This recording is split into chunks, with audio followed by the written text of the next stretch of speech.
things come in threes, and with the third game in the Metroid franchise, Nintendo went all out to create a game that has since been considered the best of Samus Aran's bounty hunting adventures. Let's take a look back at why with our retro review of Sūpā Metroid.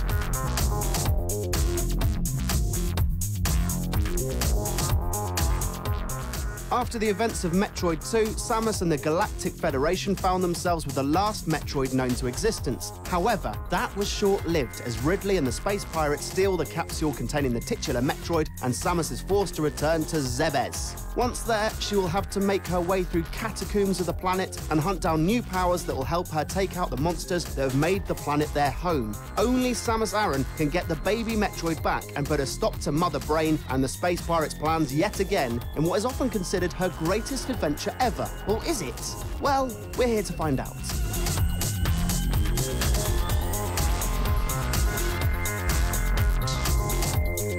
Released nearly a decade after the original, Sūpā Metroid took players back to the world of Zebes with a new 16-bit redesign, and it was well worth the wait. The game was perfectly crafted with a massive world and plenty to explore thanks to the non-linear progression through the game. Throw in the new abilities to blast your way through the planet's biggest monsters, all the extra items hidden away in the darkest corners, and the fact that the game timed and rated your overall progress, there was always more for you to keep coming back to.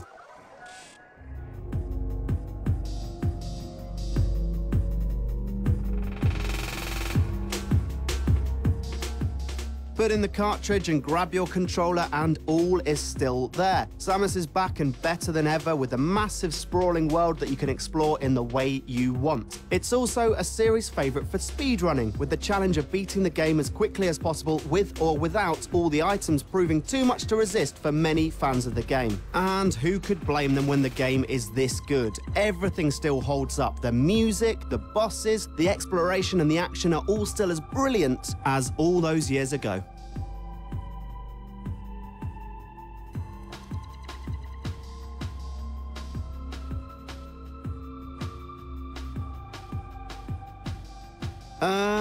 Well, it's seriously difficult to think of any flaws for the game, even after all this time. Some players might find themselves getting a bit lost thanks to the freedom the players provided, and may sometimes feel forced to explore the world more than they want to in order to make the game easier for themselves. But it's still as easy or difficult as the player wants it to be, and even those minor complaints will do little to shift opinion on how amazing the game is still today.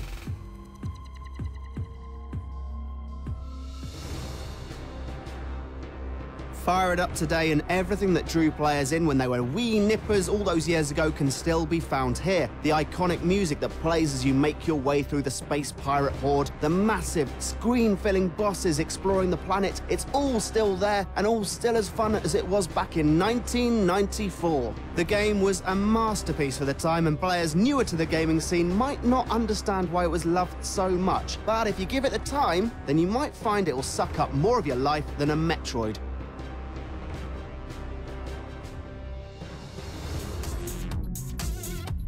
Without a doubt, Sūpā Metroid still stands up today as the best the Metroid franchise has to offer, in 2 dimensions at least. In terms of side-scrolling wonder, it's the best around, but Retro Studios' efforts with the Prime trilogy provide heavy competition, and with the first Prime game at least, serve to surpass the SNES delight.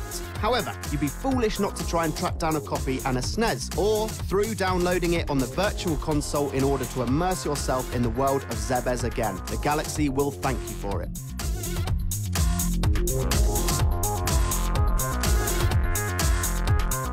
So that's all we have for our retro review of Sūpā Metroid, but it's not all over for Samus. Though it will be several years until she returned in Metroid Prime, this game is still held dear in many gamers' hearts, long after Zebes has been blown into pieces.